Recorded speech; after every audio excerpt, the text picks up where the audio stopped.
C'est fait. 3 à 4 millions de personnes ont envahi les rues de France, de Navarre, les rues des principales villes de la France d'outre-mer. Comme tous les despotes, comme tous les dictateurs, Macron se refuse à croire à sa fin, à la fin de son règne. Or, il ne lui reste que 9 mois au pouvoir, 9 mois d'agitation qui seront incessantes. Pourquoi? Parce qu'il y a la perspective de l'élection présidentielle. Et là, c'est le couperet de la guillotine politique qui va s'abattre sur la Macronie. Il ne fait absolument maintenant aucun doute, et même les observateurs pro-Macron le savent, qui enclenchent progressivement une marche arrière.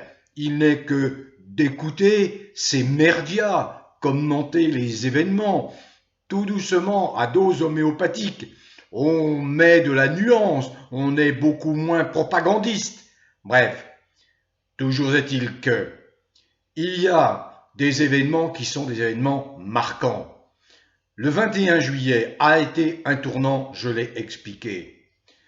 Le 29 juillet, donc hier samedi, a confirmé la tendance, a confirmé que le peuple français, des vrais Français, la très grande majorité des Français, a pris conscience. Le maître mot dans cette crise avec cet usurpateur, c'est la prise de conscience. Après 4 ans d'enfumage via le déferlement d'imbécilité, de crétinerie, de programmes abrutissants via les merdias, eh bien, il y a la prise de conscience, car la véritable nature de Macron est apparue à un grand nombre, et notamment dans ses rangs. Je le rappelle, Macron qui pouvait se glorifier d'avoir à peu près 420 000 militants en 2017 au moment de sélection, il n'en compte plus maintenant qu'à peine 10 000. Comme tous ces dictateurs, je me souviens, Bucarest en 1989, les Ceausescu, en dépit de la mobilisation massive et pourtant risquée, avec un régime totalitaire, autoritaire qui n'hésitait pas à tirer sur la foule, eh bien des millions de gens se rassemblaient pour contester le régime de Ceausescu. La même chose en 1989 en Allemagne de l'Est avec Honecker, ce communiste qui s'accrochait au pouvoir alors qu'il avait été lâché par l'Union soviétique. Des millions d'Allemands de l'Est qui manifestaient et Honecker se refusait à voir la vérité en face. Eh bien là, c'est exactement la même chose. Macron veut s'accrocher, mais comment peut-il s'accrocher face à un tel déferlement de Français dans la rue qui le honnissent, qui le détestent? Macron en prison a été un des slogans repris un peu partout. Macron démission. Macron on n'en veut plus. Macron, mais c'est la bête noire maintenant des Français. Alors il a pu instrumentaliser une fameuse crise dont je ne vais pas parler pour ne pas risquer la censure. La vérité émerge, elle pousse, la vérité est toujours la plus forte, même si on dit, c'est un proverbe qui dit cela, la vérité est parfois lente à émerger parce que la vérité prend toujours l'escalier, elle ne prend pas l'ascenseur comme le mensonge. Or, le régime macronien, c'est un régime qui est constitué de mensonges, de contre-vérités, de propagande, de désinformation.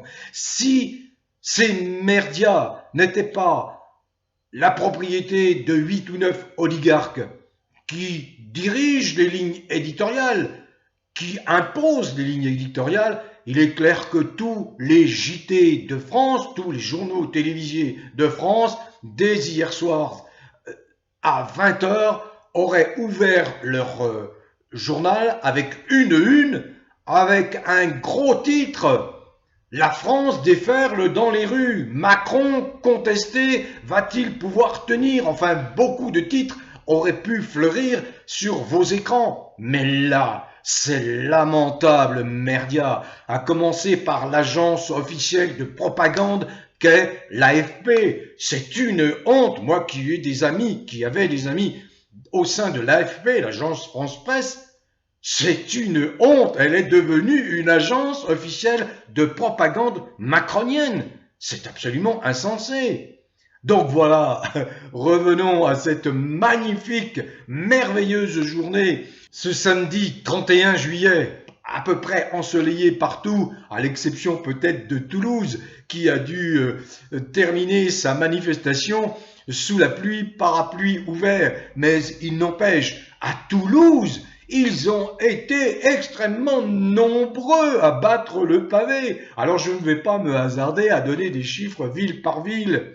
Je vais simplement vous dire que, bien entendu, Darmanin, le ministère de l'Intérieur, fidèle à lui-même et relayé par les maires diamantins, ont minimisé au possible l'impact. Bon, on est habitué. Alors pour eux, j'ai souri parce que à 18h, ils avançaient le chiffre de 35-38 000 manifestants partout en France. Alors que des centaines de vidéos circulaient déjà sur les réseaux sociaux montrant qu'il y avait une affluence énorme partout dans les 150, 170, peut-être 200 rassemblements en France et en France d'outre-mer. En France d'outre-mer, c'est-à-dire la Martinique, la Guadeloupe, la Réunion, y compris la Nouvelle-Calédonie. Partout, on s'est mobilisé, partout, on a battu le pavé. Alors bien sûr, vers 20h, on rectifie un petit peu le tir. Le ministère de l'Intérieur qui annonce que non, quand même, il y a eu 200 000 personnes qui ont manifesté. Pas du tout, pas du tout. Vous étiez entre 2,5, 3 millions peut-être la semaine dernière à battre le pavé. Là, incontestablement, on a dépassé très largement les 3 millions.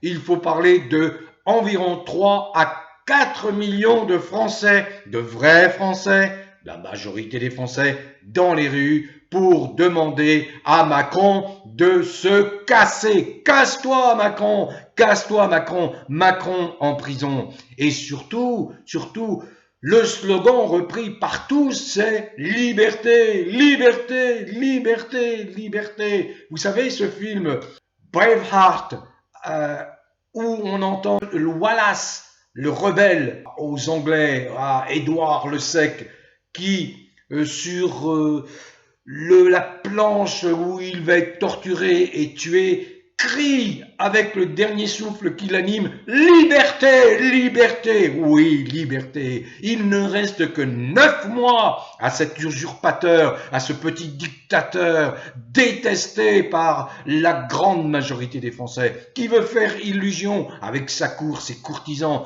comme le baveux, honteux Bayrou, qui a vu défiler dans sa ville de Pau plus de 10 000 personnes pour le contredire, lui qui avance des choses iniques, innommables, Bayrou qui est mis en examen comme la plupart des ministres de la Justice qui ont occupé ce poste pourtant prestigieux depuis 15 ans.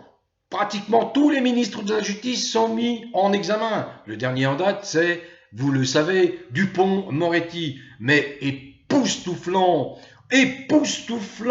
ce que j'ai pu constater en visionnant énormément de vidéos de défilés époustouflants. Paris s'est levé, Paris se lève, la France se soulève. L'insurrection est là, l'insurrection du verbe s'insurger, et des manifestations pacifiques uniquement troublées par des miliciens macroniens qui n'ont pas pu se retenir de gazer, comme à Dijon par exemple, rue de la Liberté, place d'Arcy. Non, il a fallu gazer pour empêcher. Qui donne ces ordres? Qui donne ces ordres, imbéciles, stupides? Est-ce qu'ils peuvent empêcher le déferlement massif d'un peuple en colère et qui ne veut plus entendre parler de cet usurpateur Macron? Personne, personne. Castex dégage, le petit exécuteur des bases d'œuvre au service de Macron. qui réfléchit probablement même pas avec ses pieds pour prendre ou pour se prononcer. Donc, époustouflante marée humaine, époustouflante marée humaine, la police très souvent débordée, mobilisation énorme. Vous pouvez maintenant le croire, j'ai passé beaucoup de temps à visionner énormément de vidéos, des vidéos qui m'arrivaient de tous les coins de France, y compris, je vous l'explique, de France d'outre-mer.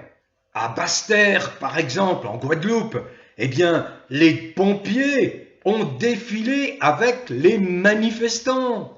Voyez, les pompiers ont défilé avec les manifestants.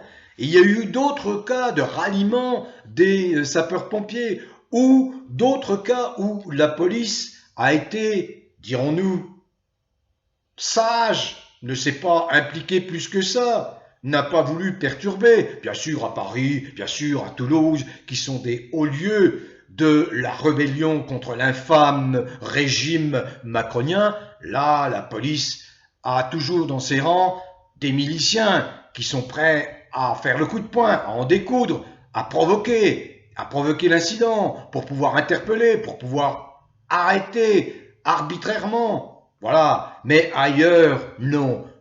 On rapporte beaucoup de témoignages de comportements de policiers et de gendarmes qui se sont gardés d'être dans la provocation. Mais oui, parce que la fin de règne infâme de ce régime macronien approche, elle approche à grands pas, même si lui a peine à imaginer sa fin, mais sa fin est proche. Donc voilà ce qui s'est passé. Paris, effectivement, a mobilisé le plus grand nombre. Il y avait 4 manifestations. Il y avait, à l'initiative des Gilets jaunes, une immense manifestation. Il y avait également, à l'initiative d'autres, des patriotes, immense manifestation. Je ne vais pas focaliser uniquement sur Paris. Il y a eu... J'ai fait un tour d'horizon, mais c'était absolument extraordinaire. Par exemple, à La Réunion, à Saint-Pierre, où on a entendu scander avec force Macron en prison à La Réunion. Énorme mobilisation sur l'île de La Réunion. La même chose à Aix-en-Provence, la même chose à Tours, à Montluçon, à Nice par exemple, Estrosi qui s'est permis d'avancer des propos incroyablement dangereux, notamment pour les enfants. Estrosi s'est vu qualifié publiquement dans un grand défilé des Niçois de collabos en Nouvelle-Calédonie, à Nouméa également, mobilisé, motivé par ce qui se produit avec ce régime infâme. À Nice, revenons à Nice, la ville d'Estrosi, le suppôt de Macron, la ville d'Estrosi. Il est mal barré pour sa réélection à la mairie de Nice, Estrosi. Déjà que les crabes se bouffent entre eux, Ciotti, Estrosi, etc. C'est une belle mafia là-bas. Bien, à Nice, les pompiers également se sont montrés solidaires et ont marché en tête du cortège à Nice. Montpellier, ville également rebelle de réputation. Dans le sud de la France, on a le sang chaud. On a la tête près du bonnet quand on nous cherche. Voyez? Bon. Eh bien, Montpellier, là aussi, énorme mobilisation, le double de la semaine dernière. C'est extraordinaire. On passe dans les Alpes, Annecy-la-Belle, Annecy-le-Vieux, magnifique ville de Annecy-le-Vieux. Allez visiter, c'est une petite Venise, Annecy-le-Vieux. Eh bien, là encore, un défilé de plus d'1 kilomètre de long. À Lyon, mobilisation énorme. Pardon si je me répète, mais je suis dans l'enthousiasme. C'est époustouflant ce que j'ai pu constater. Ça doit réchauffer le cœur de tous les vrais Français. On est sur la bonne route, mais il va falloir continuer, ne pas dételer. Il ne faut pas lâcher prise maintenant. Il faut absolument, impérativement continuer. À Lyon, la place Carnot, noire de monde, alors que la manif était interdite. Et ils ont entonné une Marseillaise, c'était émouvant, jusqu'à la place Jean Massé. Voyez, à Marseille, le vieux port, il était noir de monde, j'allais dire noir de sardine. Non, non, noir de monde, le vieux port. Et là, les manifestants ont scandé Macron démission, Macron démission. C'était une manifestation, une manif géante à Marseille. Alors Toulouse, la ville rose, enflammée, mais vraiment enflammée, en dépit de la pluie, en dépit de l'interdiction hebdomadaire qui est faite aux Toulousains de manifester. Tout le monde a bravé cette interdiction. Comme quoi, lorsque le pouvoir n'a plus aucune légitimité, le pouvoir légitime, il reste toujours au peuple. Vous ne devez pas avoir peur. La peur vous paralysera toujours, vous empêchera de vivre. La peur vous tue. Donc bravo aux Toulousains. Bravo à l'Occitanie. Et ça, malgré la pluie. À Pau, j'en ai dit un mot. La gifle balancée à Bayrou, avec Bayrou la honte, Bayrou la honte, le modem, la honte, la honte, la honte. Hein, rue Noire-de-Monde, à Perpignan, à Saint-Brieuc, à Carcassonne, à Brest. À Brest, il y avait des papis et des mamies, il n'y avait pas que les jeunes. Beaucoup de personnes d'âge mûr ont battu le pavé et ne craignent pas d'affronter ce pouvoir, ce régime Ceausescu, illégitime. Bravo les papis et mamies de Brest. Laval, à Foix, où il y a des problèmes de fermeture des services des urgences, en Ariège, à Foix, à Orléans, le centre, à Aubenas, à Bayonne, à Nantes, Nantes la rebelle, Nantes la révoltée, Nantes la Vendée qui se soulève à nouveau contre ce régime infâme. Le cortège était impressionnant à Nantes, impressionnant là encore. Toulon, les manifestants ont bloqué l'autoroute, et les manifestants se sont même permis d'offrir des fleurs à des policiers tranquilles qui n'avaient pas l'intention manifestement de se comporter comme la milice parisienne contre des manifestants pacifiques. À Fort-de-France, la Martinique, qui est très réticente à ces injections. Il y a tout un ensemble de villes. J'ai parlé donc de la Guadeloupe, avec des pompiers qui ont défilé. Il y a Villefranche-sur-Saône, il y a Cherbourg, et ses parapluies. Il y a Périgueux, il y a Dijon, la rue de la Liberté, noire de monde. Place d'Arcy, noire de monde, malgré le gazage honteux, scandaleux des forces de l'ordre. À Nancy, à Albertville, à Albi, à Tours, La Rochelle, Narbonne, Strasbourg, Limoges, Nîmes, Saint-Nazaire, Vichy, Valence, Bourges, tout ça en plein chassé-croisé des vacanciers. Vous savez, le chassé-croisé des Haussiens et des Juilletistes. Les Juilletistes rentrent, les Haussiens partent en vacances. Bon, Bourges, Saumur, Grenoble, Vannes dans le Morbihan, cette magnifique ville de Vannes dans le Morbihan. Énorme mobilisation. On connaît Vannes, on connaît son amour du festival celtique de Lorient. Allez à Vannes, c'est vraiment une ville magnifique. Revenons à Lyon, où la police s'est permise de lâcher des chiens enragés contre les manifestants. Lille, Rennes, Angers, Maubeuge, Rouen, Agen, il y avait pratiquement le double de personnes, 2160, 2200 personnes à Agen. La Rochelle, Chambéry, la ville des éléphants, Beauvais. Bien, j'en ai oublié, je ne peux pas citer tout le monde, mais sachez qu'il y a eu cette même mobilisation chez nos voisins latins, en particulier les latins en Grèce, manif monstre à Athènes. En Italie, il y avait des points de ralliement tout aussi nombreux qu'en France. En Italie, où Mario Draghi, l'ancien directeur général de la Banque centrale européenne, conduit une politique aussi abjecte et infâme et ignoble que Macron.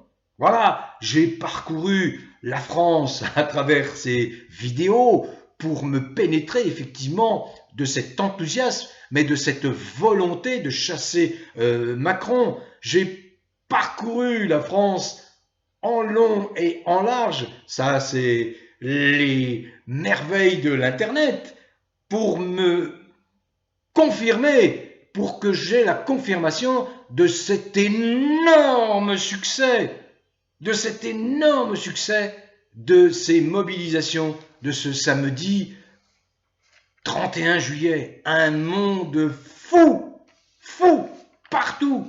Il sera très difficile, y compris à ces merdias infâmes, de contester la réalité. L'histoire va retenir que la France est en marche, mais dans le bon sens du terme, pas comme ces usurpateurs d'expression, ces adeptes d'une novlangue qu'ils sont seuls à comprendre. On parle le français, le bon français de Rabelais, de Voltaire, des mots qu'on comprend.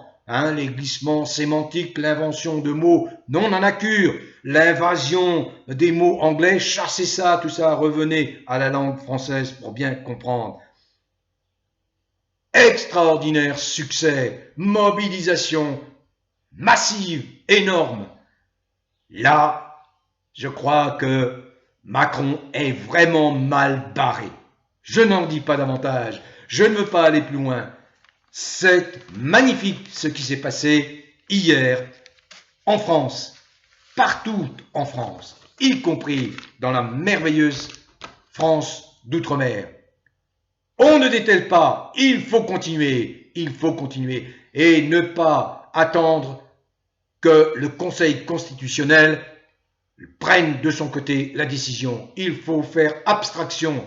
Le pouvoir est revenu aux Français. Vous devez le conserver jusqu'à l'éviction définitive de Macron et de ses complices. Si c'est avant l'élection présidentielle, ça ne sera que mieux. Mais de toute façon, l'élection présidentielle en 2022 sonnera le glas pour ce régime infâme. Et je le constate, et je m'arrêterai là-dessus, que de moins en moins crédible est le duel Le Pen-Macron que les médias n'ont de cesse de nous vendre. De moins en moins, j'aurai l'occasion d'y revenir. Bon vent, merveilleux français, merveilleux vrai français. Quelles que soient vos origines, quelle que soit la couleur de votre peau, quelles que soient vos croyances religieuses, philosophiques ou spirituelles, quelles que soient vos convictions politiques, on l'a vu à Paris et partout, toutes les sensibilités politiques étaient présentes, battaient le pavé. Bravo à tout le monde. Vous avez fait abstraction de vos fausses divisions, parce qu'on ne doit pas être divisé. En France, nous sommes tous des Français. Quelles que soient donc vos convictions politiques, continuez à cultiver le bien-être qui est un rempart très fort contre l'imbécilité, l'agressivité, la malfaisance macronienne et macroniste. Continuez à cultiver le bien-être tout simplement parce que c'est gage de bonne santé. Où que vous soyez en France métropolitaine, en Navarre, dans les merveilleux pays et territoires d'outre-mer très fortement mobilisés, et à l'étranger, où les Français de l'étranger se manifestent également, témoignent de leur soutien, de leur solidarité en permanence avec les métropolitains ou les Français d'outre-mer. Bon vent à tous, et on continue, on ne dételle pas, le pouvoir est au peuple, le peuple a repris son pouvoir, ne le lâchez plus jusqu'à ce que Macron et ses complices soient chassés. Bon vent à tous.